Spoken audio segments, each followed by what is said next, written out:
Phil, obviously one of the kind of the hallmarks of your style is to challenge defenses with the pace and the tempo that you guys play with. Seems like the first couple of weeks, some more rotation on offense maybe slowed you down just a little bit.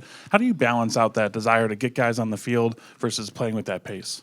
Well, you actually just said it. I mean, you have the opportunity to go faster and be in true tempo, which I think we're pretty good at in terms of execution. And then, this year we're more multiple and we are using more personnels because of the depth that we have in some of these skill rooms now. So you kind of try to balance out when is it advantageous for you to go fast and when do you want to get some better people that are more equipped for what we're about to call on the field. So as of right now, just like we did in the first two games, we'll probably balance that out each week based on who we need and when we need them. Based on how good some of the freshman running backs looked over the summer, a lot of fans and reporters probably expected to see them in the first few weeks. How would you describe your guys' current approach towards them and what you're seeing? I think we feel like we have a very talented running back room.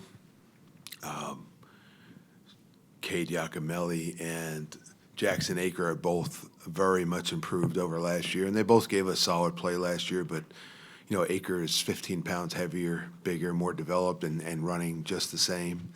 But he's just a bigger physical specimen now, so we're real happy with where he is. Cade Giacomelli is maybe like Jack Nelson, one of our most improved players offensively since we got here until now, and that's obvious. We're playing him more as we go.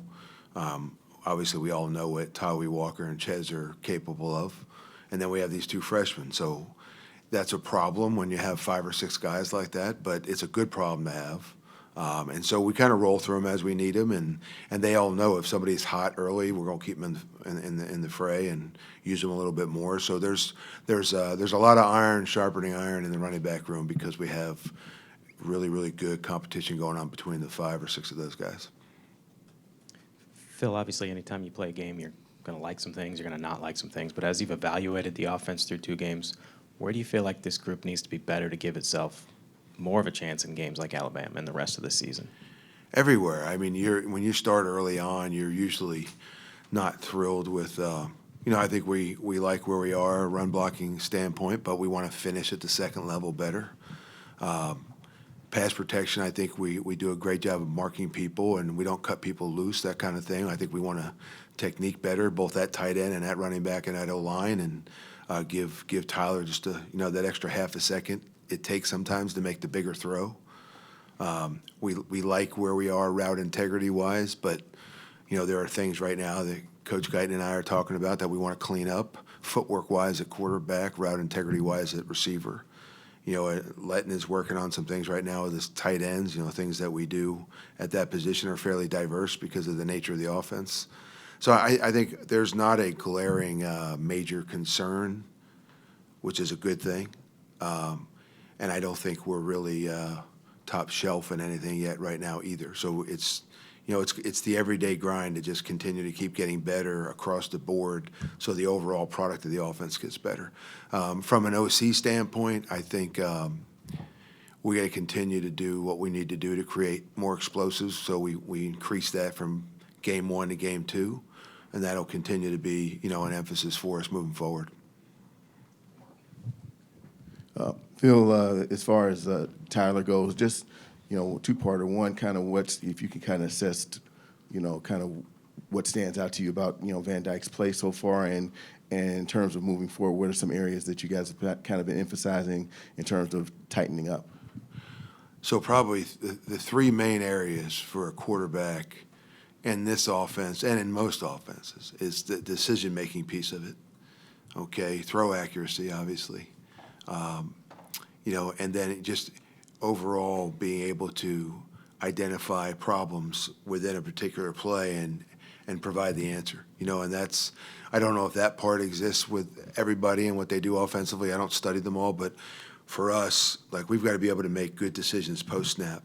So for the first week of the year, I thought Tyler made a couple poor decisions down in the red zone with regards to where we're going to put the football. In the red zone, we've got to be very, very precise and very decisive about where we throw. And, the expectation is the defense doesn't touch the football. And so that really comes down to decision-making and ball placement. And that was an improvement from game 1 to game 2. That's what we needed to see. That was something we emphasized. We were smarter, did a better job in the red zone with the football moving into the second week. So that's an area. Thought we had some errant throws in the first game that we really could have hit, and that got better in the second game. We did a nice job. We missed a deep down the field off the pitch back. But overall, I thought throw accuracy got better for him in the second week. And so I don't mean to give you the same answer with regards to every aspect of the offense, but it is trying to look at what we can do to get every aspect of the offense better for the next week's opponent. That's a must going into this Alabama game that we're hosting on Saturday. And I think we're making that progress. I don't know how I feel going into the game Saturday yet because we haven't practiced, but we have our focus in each area, and that's going to be the emphasis for the week. And those things need to be better to give us an opportunity to attack Alabama's defense. Phil, is there a challenge as a play caller to the desire to be aggressive without giving up efficiency, and kind of how to strike that delicate balance at all? Do you look at it that way? I do. I mean, you've got to. I probably am not a traditional play caller. We talk about doing things on certain downs, and they are maybe intelligent calls on particular downs, without being specific about things. But sometimes the defensive side knows that also, right? I mean, 2nd down and 2, you do certain things on offense. Well, they also know that on defense, so you've got that mindset like, hey, this is an opportunity for them to call whatever. And so it's their mindset to try and stop that as well. So I think sometimes we will call some things off schedule. Sometimes we'll do some things that are a little more unpredictable. And probably the most important thing, though, to answer your question more effectively is to say we do a really good job, or we're trying to do a really good job of knowing what our tendencies are.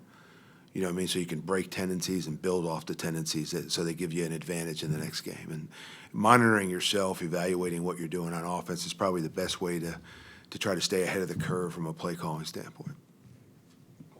Phil, you mentioned a little bit ago with the red zone passing in week 1 with Tyler maybe being a little too aggressive at points, but it hasn't just been very effective or very efficient so far when you're thrown in the red zone. Do you see a through line of maybe an issue that the offense is having overall in that area, or?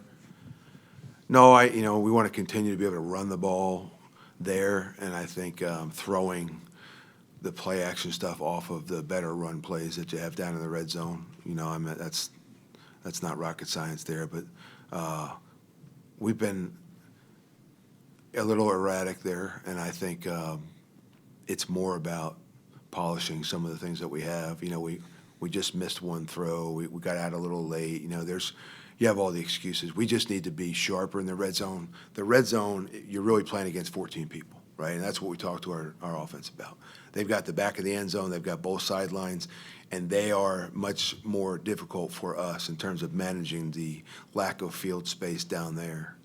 And it's everybody deals with that. It's not like we're the only ones that have that issue, but those are the advantages that the defense has. So I think creating one-on-one matchups where you can get some separation, creating some misdirection, and just developing some of the things that you do in the passing game off the running game are all going to help us down in the red zone. So that'll continue to be what we work on as we get inside the 10-yard line. Earlier, when talking about the running backs, you mentioned that Jack Nelson, you saw a lot of improvement of him from last year. I'm curious just where. Probably in reference to most of the team, and this is a legitimate plug for Brady Collins and his staff. Overall, if you look at our team to a man, we're bigger, we're faster, we're more explosive. Guys are gaining weight and still improving their speed and their explosiveness. And then more specifically, that has definitely been an area of improvement for both Cade Giacomelli and Jack Nelson. Also, I think as you see guys return and become true veterans, not just veterans of how many years they played, but the guys coming back now they're in their second year with the offense, and things are a lot more instinctive. And I think for Jack, things are more instinctive. And with being a veteran and with having that knowledge comes, I think, some peace of mind and some confidence that you know what your job is. And to me, that leads to composure. And I think Jack right now and Cade were very urgent, intense, high energy guys. And they both play that way still, but they're both very much more composed now. They're better thinkers on the field. They got better technique. They handle things better. You couple that with the fact that they both have done a great job developing themselves physically. And I think those are just two examples of two of our more improved players on the offensive side. Phil, each side of the ball probably wants to have an identity, something they know they can hang their hat on. From what you've seen so far, what do you feel like that identity is for your group, and what you feel like you guys can hang your hat on as you go? So there's three things I've always wanted with our offense as an offense coordinator. One, I want the physicality, being able to run the ball downhill. And, I think we're headed in that direction. I think that's improving over last year. I also think we're doing a better job at locking up and finishing blocks at the second level and at the third level, and that's with reference to the receivers and the tight ends. So that part of it's getting better, and that's always a pivotal part of it. The second thing is you want to be efficient with everything you do. We want the run game to be efficient. You'd rather have in 10 runs, you don't want the 190-yard run, right, and then 9 carries for 9 yards. You want to be able to, efficiency to us is 4 yards on a particular play, and you'd rather have as many of those as you can, because as you gain some of those positive yards, it puts you into a second non-obvious play calling situation, which makes my life a lot easier, right? And then I think the third part is situational awareness is huge, and so that comes with these veterans we're talking about, right? I think more of our guys right now know when we're in a 4-down territory area of the field. They know when we're in a sequencing type situation. We're in a 3rd down. When do you need to really work to get to the sticks because we don't have a 4th down to go for it? You cross over a certain line on the field, and that may change weekly, but the guys, I think, understand now, hey, when we cross X yard line, I don't necessarily have to play the sticks. Play calling may actually change. It helps me from a play calling standpoint every time Coach Fick says, hey, you got 4, right? And it just allows us to take a different approach, and then we can lean on some more of those efficient plays, knowing if we get 6 on 3rd and 8, we're going to go for it on 4th and 2. But the situational awareness by the players, and I'll give you an example. Last year, we probably caught the ball and fell down 3 or 4 different occasions, a yard short of the 1st down, where if we just kept our feet and dipped our shoulder and lunged up the field, we get the 1st down, we don't have to punt. And those are situations that aren't coming up right now. We're doing a better job understanding where the sticks are. So not just situationally in the red zone, goal line, short yardage, but also 3rd down so that we can keep the drive alive. And those are probably the 3 things that, outside of turnovers, are always going to be a huge emphasis with us offensively. Oh, right here. Phil, as far as your run game inside the red zone, kind of just want to get your thoughts there. I mean, there obviously have been some negative plays, but also there have been some runs for touchdowns in the red zone. How do you assess that part of the team's offense right now? So I've actually been, we've all been more pleased with our run game in the red zone. I think everybody's area of where the defense changes is different from week to week. Sometimes we feel like the red zone is the 20-yard line. Sometimes it's the 15. Sometimes it's the 12. A lot of times it's the 10 or the 8. It just depends on where the defense changes. So the offensive approach really doesn't change until the defensive approach changes. And then you've got to adapt and understand how we're going to attack a real drastic change in what a defense might do. So the red zone, that red zone line changes each week, but we have been very happy with the overall, the run game production. And that's led to most of our touchdowns in the red zone. I thought we missed one. We missed an easy receiver out of the backfield shoot route last week. That could have been an easy pitch and catch for a touchdown. And then we subsequently scored 2 plays later, with Ches Malusi on a run play. But those are opportunities that you want to take advantage of. And that was a design throw off of a run that we've shown. So it was a progression off of a run that we felt like would have been an easy touchdown opportunity, and we missed it. And at least we made up for it afterwards. But from a run standpoint in the red zone, happy with where we're heading. And I just think we have to do a better job execution-wise when we decide to throw the ball down there. Do a few more here, Colton. Back to Zach.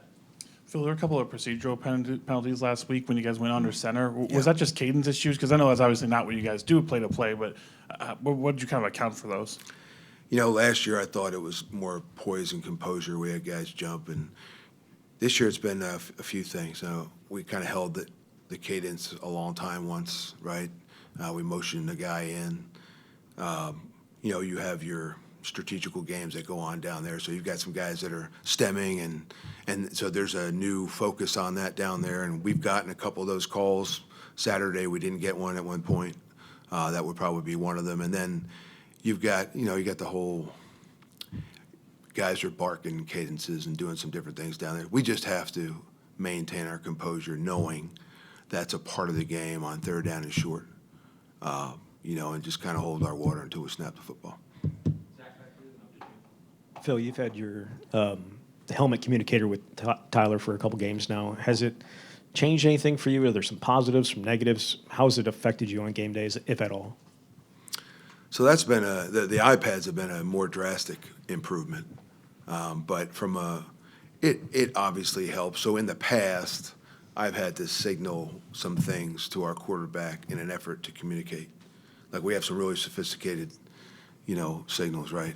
That was really stupid. We have a signal for that. Okay, we have a think about it signal, right? Those kind of things. So we probably had our library of 8 or 10 different things that were just between the quarterback and myself just to communicate. And a lot of it was in reference to these situational awareness areas of the game. Now it's easy. I just press a button. I can chat with them.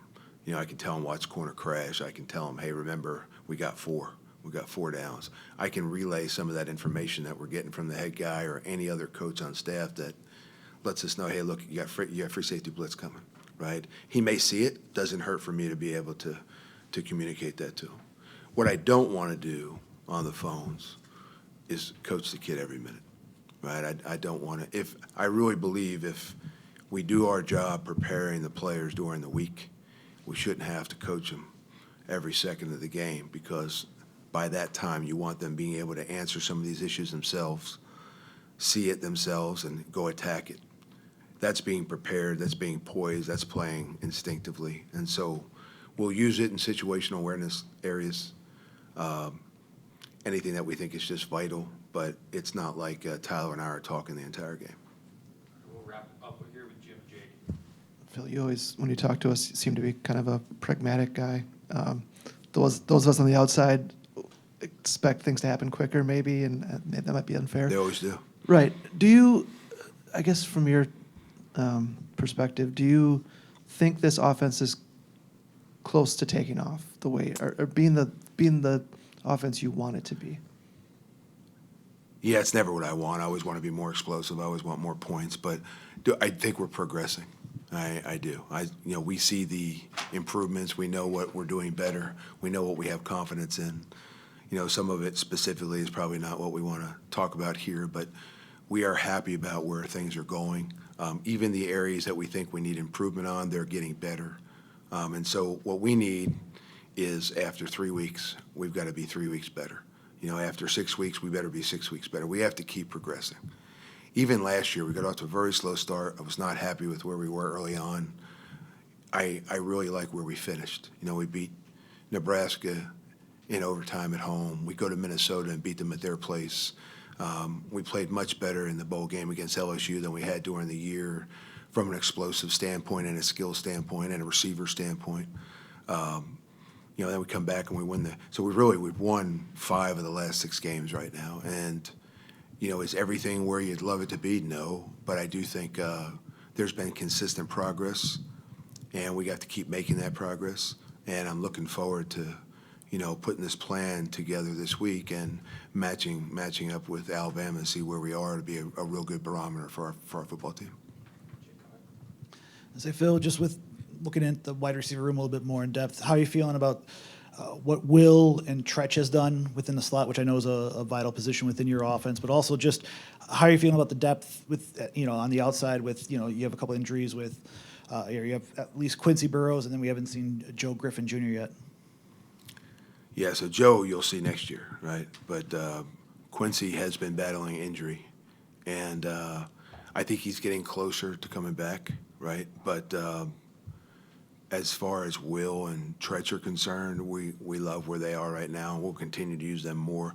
Tretch's reps went up from game 1 to game 2, and that'll continue. And Bryson Green has been what we're looking for at wideout.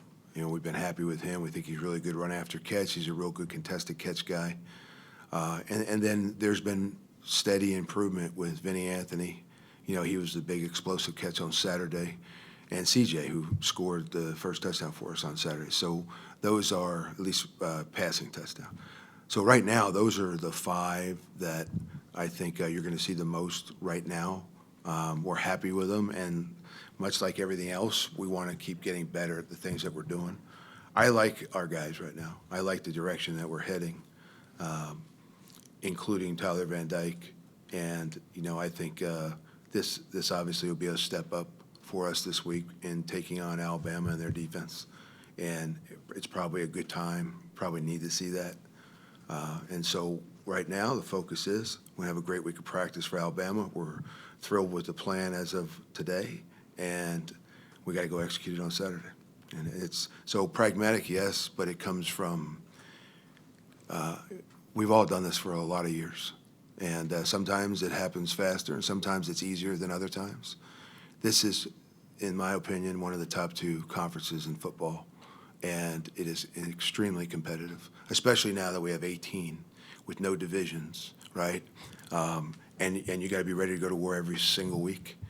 And so, when you have such high expectations, it can be disappointing sometimes when you're not laying 45 on the board every week. But the focus is just doing what we have to do to win each individual game. And if we stack enough together, you wind up putting together the season that you want. We have utilized our statistics in the past to recruit and to attract these skilled players because we want them to come to Wisconsin and continue that that whole process offensively. But nothing replaces winning. And if we're going to be a little less explosive or a little more conservative or a little more efficient to win a game, that's what we're going to do. Whatever it takes to win the next football game is our approach. I think fans love seeing points, and they love seeing big plays. I think any of them would trade those for wins just about any day of the week. And I'm here to please Coach Fickle, and this staff is here to put an offense on the field that helps us win the games. You would hope that the fans enjoy winning more than anything else, and that's the only goal that we have in preparation for each week. Good, guys. Appreciate it. You got it. Thank you, fellas.